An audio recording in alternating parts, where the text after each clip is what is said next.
دونوں کا مدار اللہ تبارک و تعالی نے دل پر رکھا ہے، اور دنیا اور آخرت یہ اس دل کی دو حالتوں کا نام ہے۔ ایک حالت حالت قریبہ کہلاتی ہے، دوسری حالت حالت بعیدہ کہلاتی ہے۔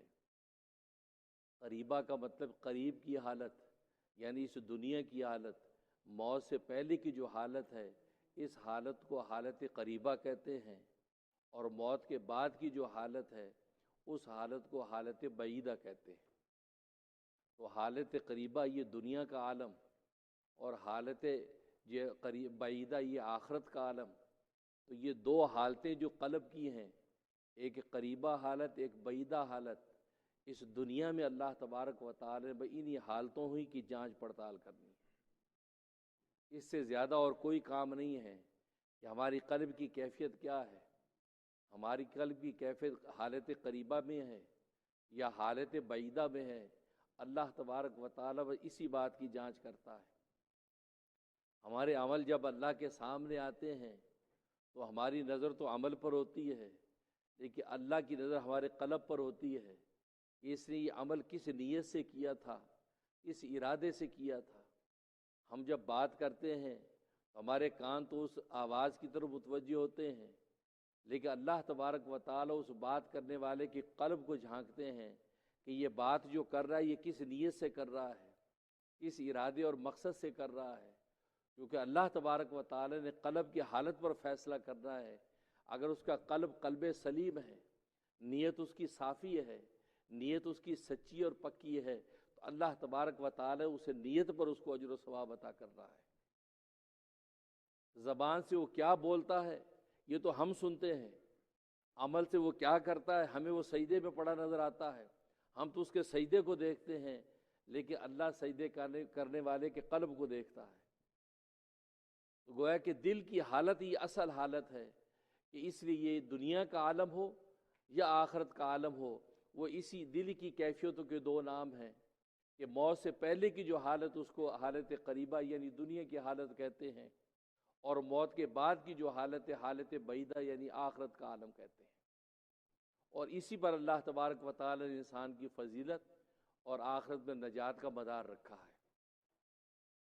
ظاہر ہے کہ موت سے پہلے انسان کا قلب جن جن چیزوں کے ساتھ وابستہ ہوتا ہے، ضرورت کے اعتبار سے یا وہ لذت کے اعتبار سے یا خواہش کے اعتبار سے یا کسی غرض کے اعتبار سے، موت سے پہلے انسان کو جن چیزوں سے تعلق ہے، انسان کو اپنے کپڑے لتے سے تعلق ہے، کھانے پینے سے تعلق ہے، دکان مکان سے تعلق ہے، بیوی بچوں سے تعلق ہے، حکومتی اقتدار سے تعلق ہے، تو موت سے پہلے جتنی بھی ایسی چیزیں جو اس کے دل کے ساتھ وابستہ ہیں، یہ ساری کی ساری چیزیں اس انسان کی دنیا کہلاتی ہے۔ یہ انسان کی دنیا ہے، مکان یہ انسان کی دنیا ہے، کیونکہ موت سے پہلے مکان کی حیثیت ہے۔ یہ مکان یہ انسان کی دنیا ہے، یہ کپڑے لتے انسان کی دنیا ہے، یہ کھانا پینا، کیونکہ یہ سب موت سے پہلے کی حالتیں ہیں۔ یاد یہ اس انسان کی دنیا ہے۔ تبھی حدیث میں آتا ہے من مات قامت قیامتہ، جو مر گیا یعنی جس پر موت طاری ہو گئی اس کی قیامت واقع ہو گئی۔ حالانکہ قیامت ابھی آنی ہے، وہ قیامت کبریٰ ہے، وہ تو اجتماعی جو عالمگیر قیامت آئے گی، لیکن جب مر جاتا ہے تو سرکار دو عالم صلی اللہ علیہ وسلم فرماتے اس کی قیامت تو برپا ہو گئی۔ کیوں کہ قیامت دنیا کے فنا ہو جانے کا نام ہے۔ اس آدمی کی تو دنیا فنا ہو گئی، نہ اس کا کھانا رہا، نہ اس کا پینا رہا، نہ اس کا پہننا اوڑھنا رہا، نہ اس کے بیوی بچے رہے، نہ خواہش لذتیں رہیں، نہ دکان مکان رہا، نہ عہدہ اقتدار رہے، نہ آسمان و زمین کی فضائیں رہی، کچھ بھی نہیں رہا۔ تو گویا کہ موت سے پہلے کی جتنی چیزیں موت پر جب فنا ہو گئیں تو گویا کہ فرمایا اس آدمی کی تو قیامت قائم ہو گئی۔ اب عالمگیر جو قیامت ہوگی وہ اپنے وقت پر آئے گی۔ اس لیے فرمایا کہ ہر انسان ہر وقت تیار رہے، کیوں کہ اس کی قیامت تو کسی وقت بھی آ سکتی ہے۔ اس بات کا انتظار نہ کرے کہ یار دیکھی جائے گی قیامت جب آئے گی، کیونکہ ابھی تو قیامت کے کوئی آثار نہیں ہیں، کیونکہ ابھی بھی کوئی اللہ اللہ کرنے والے یار لوگ موجود ہیں، ابھی قیامت نہیں آتی۔ تو نبی نے فرما دیا تم اس قیامت کے چکر میں دھوکے میں نہ رہو، تمہاری قیامت تو کسی وقت بھی آ سکتی ہے، تمہاری دنیا تو کسی وقت بھی فنا ہو سکتی ہے، لہٰذا اس قیامت کی تیاری سے غافل نہیں ہونا۔ جیسا کہ حدیث میں آتا ہے کہ ایک شخص سرکار دو عالم صلی اللہ علیہ وسلم کے پاس آیا کہ یا رسول اللہ متل قیامہ، قیامت کب آئے گی؟ سوال کیا۔ آپ نے فرمایا کہ تو نے قیامت کے لیے تیاری کیا کی ہے؟ قیامت کے لیے تیاری کیا رکھی ہے؟ گویا کہ ایک اسٹوڈنٹ یہ پوچھے امتحان کب ہے، تیاری کرتا نہیں ہے، تو ڈیٹ کا پتہ لگنے سے کیا خبر کہ بھی پاس بھی ہوگا فیل ہوگا؟ اصل تو تیاری، آپ تیاری رکھیں۔ تو پوچھا تو نے تیاری کیا کر رکھی قیامت کیا؟ قیامت آج آ جاتی ہے تو کیا قیامت میں سرخرو ہونے کی تیاری ہے؟ اس پر وہ صحابی کہتے ہیں کہ یا رسول اللہ تیاری ہوئی یار تو کچھ بھی نہیں ہے، عمل وغیرہ تو کچھ بھی نہیں ہے، بس اتنا ہے کہ آپ سے سچی محبت کرتا ہوں، آپ سے سچی محبت کرتا ہوں، اس کے علاوہ کچھ بھی نہیں ہے۔ اور یہ سننا تھا رسول اللہ صلی اللہ علیہ وسلم فرمایا المرء مع من احبا، بس جو جس سے محبت کرے گا آخر میں اسی کے ساتھ ہوگا۔ تو صحابہ فرماتے ہیں ایمان کے بعد ہمیں اس حدیث سے جتنی خوشی اور مسرت ہوتی تھی کسی بات سے اتنی خوشی نہیں ہوئی، کیونکہ ایمان ہمارا پکا پختہ ہے، کیونکہ رسول اللہ صلی اللہ علیہ وسلم کو دیکھ کر ہم ایمان لائے ہیں، ان کے معجزات آنکھوں سے دیکھتے ہیں، شب و روز اللہ کی رحمت و قدرت کے سامنے سجدہ ریز ہوتے ہیں۔ لیکن دوسری بشارت جو آپ نے دی کہ جو مجھ سے سچی محبت کرتا ہوا آخرت میں میرے ساتھ ہوگا، صحابہ فرماتے ہیں ہم محبت تو سچی کرتے ہیں، یقین آخرت میں بھی رسول اللہ کا ساتھ نصیب ہوگا۔ فرمایا اس بشارت پر ہمیں اتنی مسرت اور خوشی ہوئی کہ ایمان کے بعد کبھی کسی بات پر خوشی نہیں ہوئی۔ اور آج جو شخص رسول اللہ صلی اللہ علیہ وسلم سے سچی محبت رکھتا ہو بس وہ بھی سمجھے اس سے بڑی میرے لیے بشارت کچھ نہیں ہے، اللہ تبارک و تعالیٰ سارے اعمال میرے جو وہ اوپر نیچے کر کے معاف کر سکتے ہیں، رسول اللہ کے ساتھ سچی محبت کی برکت سے میری بخشش ہو جائے گی، اس سے محبت سچی۔ اس لیے آپ نے دیکھا اس امت کے اندر اللہ تبارک و تعالیٰ نے ایک ایسا ایمانی خون، ایک ایمانی جو حرارت رکھی ہے کہ رسول اللہ صلی اللہ علیہ وسلم کے بارے میں یہ کمپرومائز نہیں کرتی۔ ایمان اللہ کے بارے میں بھی کمپرومائز کر جائے گی، اللہ کو کسی نے گالی دی ہو تو اس کو وہ جوش اور جذبہ نہیں اٹھتا جو رسول اللہ صلی اللہ علیہ وسلم کی گستاخی کرنے پر جوش اٹھتا ہے۔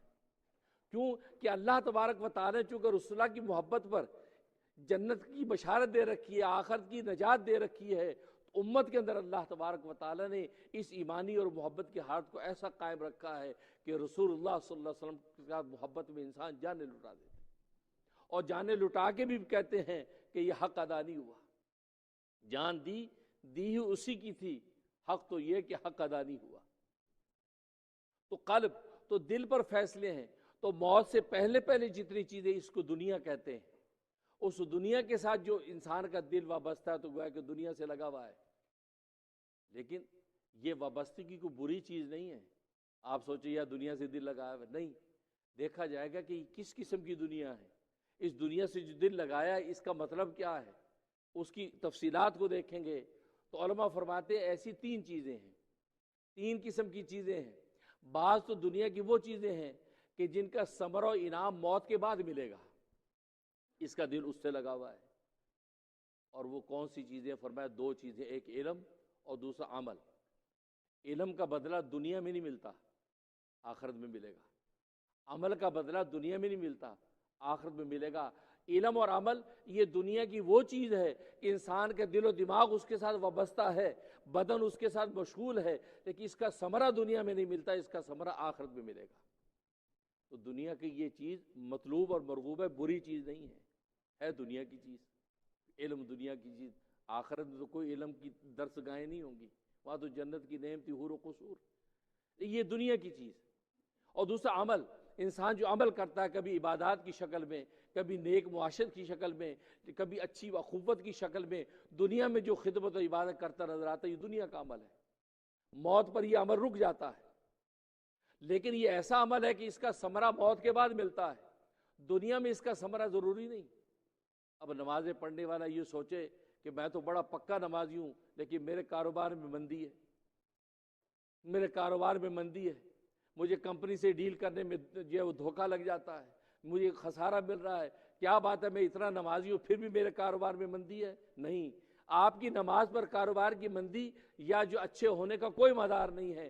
نماز اللہ تبارک و تعالیٰ کا فریضہ ہے، اللہ تبارک و تعالیٰ کا ایک شکرانہ وہ آپ کو ادا کرنا ہے، اس کا آپ کی معاشرت کاروبار سے کوئی تعلق نہیں ہے۔ ہاں اللہ تبارک و تعالیٰ تمانی قلب دے کر آپ کو تجارت میں نماز کی برکت سے نفع دے دے تو دے دے، لیکن اللہ پر اس کی کوئی ذمہ داری نہیں۔